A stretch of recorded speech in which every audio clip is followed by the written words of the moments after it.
ನಮಸ್ಕಾರ ಸ್ನೇಹಿತರೆ, ನಾನು ಹನುಮಂತ್ ಮಾಗೆ. ಸ್ನೇಹಿತರೆ, ತುಂಬ ದಿನಗಳಿಂದ ಮೌನವಾಗಿ ಇದ್ದಂಥ ಸೌಜನ್ಯ ಪ್ರಕರಣ ಇದೀಗ ಮತ್ತೆ ಸದ್ದು ಮಾಡ್ತಾ ಇದೆ, ಮತ್ತೆ ಮುನ್ನೆಲೆಗೆ ಬರ್ತಾ ಇದೆ. ಸೌಜನ್ಯ ಪ್ರಕರಣದಲ್ಲಿ ಒಂದು ಹಂತದ ಬೆಳವಣಿಗೆ ಆಗಿದೆ ಅಂತ ಹೇಳಿದ್ರು ಕೂಡ ತಪ್ಪಾಗಲಿಕ್ಕಿಲ್ಲ. ಸ್ನೇಹಿತರೆ, ಸೌಜನ್ಯ ಪ್ರಕರಣಕ್ಕೆ ಮರುಜೀವ ಕೂಡ ಬಂದಂತಾಗಿಬಿಟ್ಟಿದೆ. CBI ಸೇರಿದಂತೆ ಹಲವರಿಗೆ ಹೈಕೋರ್ಟ್ ನೋಟಿಸನ್ನು ನೀಡಿಬಿಟ್ಟಿದೆ. ಸೊ ಈ ಕುರಿತಾಗಿ ಏನೇನೆಲ್ಲ ಬೆಳವಣಿಗೆ ಆಗಿದೆ ಏನೆಂಬುದನ್ನು ಒಂದಿಷ್ಟು ಗಮನಿಸ್ತಾ ಹೋಗೋಣ. ಸಾಧ್ಯವಾದರೆ ವಿಡಿಯೋವನ್ನು ಕೊನೆವರೆಗೂ ನೋಡಿ. ಸ್ನೇಹಿತರೆ, ನೀವೇನಾದರೂ ಚಾನಲ್ನ ಸಬ್ಸ್ಕ್ರೈಬ್ ಮಾಡಿಕೊಳ್ಳದೆ ವಿಡಿಯೋವನ್ನು ನೋಡ್ತಾ ಇದ್ದರೆ ಈ ಕೂಡಲೇ ಸಬ್ಸ್ಕ್ರೈಬ್ ಮಾಡಿ ಹಾಗೂ ಬೆಲ್ ಐಕನ್ ಕೂಡ ಕ್ಲಿಕ್ ಮಾಡಿಕೊಳ್ಳಿ. ಸೌಜನ್ಯ ಅತ್ಯಾಚಾರ ಮತ್ತು ಕೊಲೆ ಪ್ರಕರಣಕ್ಕೆ ಸಂಬಂಧಿಸಿದಂತೆ CBI ವಿಶೇಷ ನ್ಯಾಯಾಲಯ ನೀಡಿದ್ದ ನಿರ್ದೇಶನವನ್ನು ಜಾರಿಗೆ ತರುವಂತೆ ಕೋರಿ ಸಲ್ಲಿಸಲಾಗಿದ್ದ ಅರ್ಜಿಗೆ ಸಂಬಂಧಿಸಿದಂತೆ ಕರ್ನಾಟಕ ಹೈಕೋರ್ಟ್ CBI ಮತ್ತು ಚೆನ್ನೈ ಮೂಲದ ವಿಶೇಷ ತನಿಖಾ ತಂಡಕ್ಕೆ ನೋಟಿಸ್ ಅನ್ನು ಜಾರಿ ಮಾಡಿದೆ.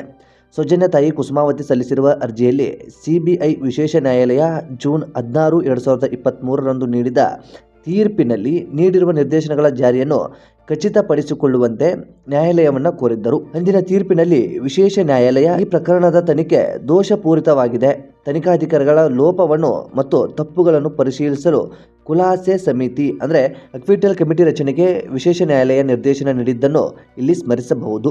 ಅರ್ಜಿಯ ವಿಚಾರಣೆ ನಡೆಸಿದ ಮಾನ್ಯ ಹೈಕೋರ್ಟ್ ನ್ಯಾಯಮೂರ್ತಿಗಳಾದ BM ಶ್ಯಾಮ್ ಪ್ರಸಾದ್, ರಾಜ್ಯ ಗೃಹ ಇಲಾಖೆ ಪೊಲೀಸ್ ಮಹಾನಿರ್ದೇಶಕರು, ಹೆಚ್ಚುವರಿ ಪೊಲೀಸ್ ಮಹಾನಿರ್ದೇಶಕರು, ಅಪರಾಧ ಮತ್ತು ತಾಂತ್ರಿಕ ಸೇವೆಗಳು, ಪಶ್ಚಿಮ ವಲಯ ಪೊಲೀಸ್ ಮಹಾನಿರ್ದೇಶಕರು, ದಕ್ಷಿಣ ಕನ್ನಡ ಜಿಲ್ಲೆಯ ಪೊಲೀಸ್ ವರಿಷ್ಠಾಧಿಕಾರಿ, ದೆಹಲಿ ಮತ್ತು ಚೆನ್ನೈನ CBI ಘಟಕಗಳು ಸೇರಿದಂತೆ ಹಲವು ಅಧಿಕಾರಿಗಳಿಗೆ ನೋಟಿಸ್ ಜಾರಿ ಮಾಡಿದ್ದಾರೆ.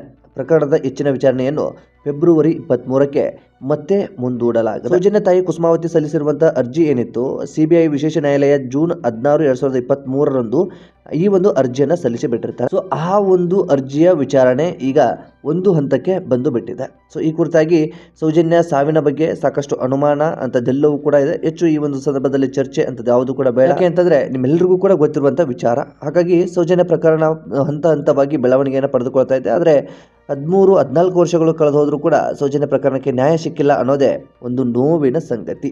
ಸೊ ಈ ಒಂದು ಕುರಿತಾಗಿ ನಿಮ್ಮ ಅನಿಸಿಕೆ ಏನು ಎಂಬುದನ್ನು ಕಾಮೆಂಟ್ ಬಾಕ್ಸಲ್ಲಿ ಮೆನ್ಷನ್ ಮಾಡಿ. ಆದಷ್ಟು ಈ ವಿಡಿಯೋನ ನಿಮ್ಮ ಫ್ರೆಂಡ್ಸ್ ಹಾಗೂ ಫ್ಯಾಮಿಲಿಗೂ ಕೂಡ ಶೇರ್ ಮಾಡಿ. ನೀವೇನಾದರೂ ನಮ್ಮ ಚಾನಲ್ನ ಸಬ್ಸ್ಕ್ರೈಬ್ ಮಾಡಿಕೊಳ್ಳದೆ ವಿಡಿಯೋವನ್ನು ನೋಡಿದರೆ ಈ ಕೂಡಲೇ ಸಬ್ಸ್ಕ್ರೈಬ್ ಮಾಡಿ. ಹೆಚ್ಚಿನ ವಿಡಿಯೋಗಾಗಿ ಬೆಲ್ ಬಟನ್ ಕೂಡ ಕ್ಲಿಕ್ ಮಾಡಿಕೊಳ್ಳಿ. ಮತ್ತೆ ಮುಂದಿನ ವಿಡಿಯೋದಲ್ಲಿ ಸಿಗೋಣ. ನಮಸ್ಕಾರ.